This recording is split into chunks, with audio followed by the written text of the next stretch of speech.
Hello Yugi tubers, this is vi3t back with another video. This video will show you the top 2 Dino-Rabbit deck lists of YCS Chicago. Starting off, we will have David Nunnally's deck list. It's the standard monster lineup. Apparently the standard monster lineup now has 3 Veilers and 3 Jirak Gwaiba, which is, I think it's great to see Jirak Gwaiba come back. Maybe because I have 2 DT ones that I'm trying to sell off. But on top of that, it's also a great idea to play Jirak Gwaiba, especially because of the power of Forbidden Lance in this format. David Nunnally actually plays 3 Forbidden Lance, 2 Smashing Ground, only 2 space, a Starlight Road, which is very interesting, 2 Torrential Tributes, 2 Bottomless Trap Hole, and his side deck is amazing. In my last video, I commented that David Nunnally was basically just on autopilot, and that's why he lost. And if you watch his video, which I provide in the link in my description below, you'll see that he definitely knows he misplayed, and his misplay was going on autopilot. Although his side deck is very creative, I think it's very cool to see a Nobleman of Crossout and 2 Noblemen of Extermination. On top of that, Prohibition, Dark Bribe, and only 2 Macrocosmos. I think the Nobleman of Crossout, he should replace that with Mind Control, but that's only my opinion, only because if you Mind Control your opponent's Snowman Eater, then you can use it for an Xyz summon, where if you cross out it, if you side Snowman Eaters, they're gone also. Although Nobleman of Crossout works much better against a face-down Sangin or face-down Raikos and other cards that need to go to the graveyard to get their effects. So a case can be made to switch out Crossout in the side deck for Mind Control instead. This is David Nunnally's deck, standard. I guess it's a standard extra deck. There's nothing really special other than the Stardust Dragon to go with the Starlight Road, and a Chimera Tech Fortress where he forgot to side in Cyber Dragons, which is pretty funny to me. Now, on to the #1 deck list that took forever to get online.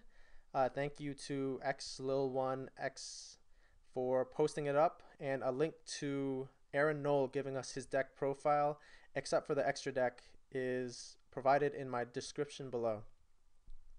So once again, standard monster lineup. Standard monster lineup means this is the exact same monster lineup that most people use for Dino-Rabbit. Gores is powerful. That's why he's in there. 3 Tour Guides, Sangin, etc., etc. Those don't really need explaining, except it seems that it's not a good idea to make any change to the monster lineup. On top of that, it seems like the best thing to do is play 41 cards. That seems to be the magic number for Dino-Rabbit decks right now, because the last YCS Dallas, Nizar Sheehan, his deck was a 41 card Dino-Rabbit deck, and he won. So in this one, Aaron Knoll's actually playing it a little bit differently. Well, maybe not a little bit, but very differently. He actually only has 1 smashing. He plays the triple space and only 2 Forbidden Lance. Why only 2 Forbidden Lance? I think it's a good call actually by Aaron Knoll to only play 2 Forbidden Lance, because if you play a third one, you tend to set it. And on top of that, Forbidden Lance and doesn't really affect a Dino-Rabbit deck that much, because if you normal summon Rescue Rabbit and they torrential it, oh well. Because they were probably, if you were playing against a good player and you normal summon Dino-Rabbit, they would wait for you to use Rescue Rabbit's effect before they would torrential, not torrential right away.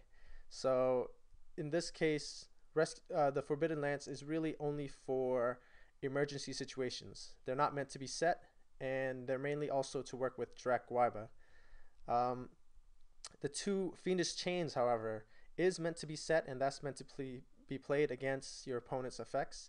It doesn't work well in the mirror match. One thing to remember, and the reason I believe why Rescue Rabbit and Dino-Rabbit decks won the last YCS Chicago, was because people didn't understand, with Ignition priority gone, how was Rescue Rabbit affected? So yeah, a lot of things probably came up, and there's been huge arguments that are still going on now regarding how Rescue Rabbit was affected, and I think a lot of people misplayed when they played against Rabbit. The MVP of Aaron Noll's deck is actually Regeki Break. Regeki Break is crazy because it does work well against Safe Zone, and I think Safe Zone is a card that works well against Rabbit, but it also probably works well for Rabbit if anyone's willing to try it. There's not too much to say that hasn't already been said by Aaron Noll, so I definitely suggest you check out his video of him giving his own deck profile, and it's very interesting to see the random tech that Aaron Noll is playing, like the Regeki Break, which I believe is a great card in the deck, only because if you have dead dinosaurs in hand, why not use Regeki Break? Discard them to destroy any card.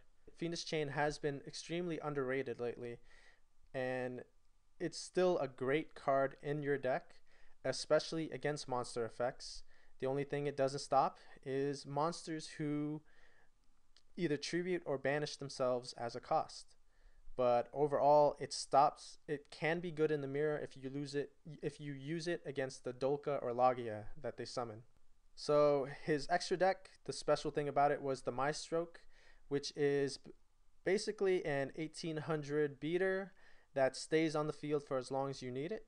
And on top of that, it has the Book of Moon effect built in to stop your opponent's monsters. So definitely a great 4-star that is a good replacement for Dino-Rabbit decks. If I were playing Dino-Rabbits, I would definitely play Acid Golem, and definitely have the Utopia Ray and Utopia, especially since he's playing the Mind Control in main decked Mind Control. Zen Mains helps out the deck. Don't rely on it too much. Leviaires are good, of course, and Triple Logia 2 Dolka. So this is the deck list. Do with it what you will. I hope people will be more creative with the Rescue Rabbit deck, and it'd be nice to not hear the standard monster lineup. It'd be nice to hear someone create something different. So good luck to those of you who are going to be creative with the Rescue Rabbit, with the Dino-Rabbit deck, and I hope to see something crazy for this next format. I don't know how well Heretics are going to do just yet, because I'm waiting to see how good the set is and what's really in the set that people will play in their decks, aside from Ladybug and all of the Heretics. So this is my video, vi3t out.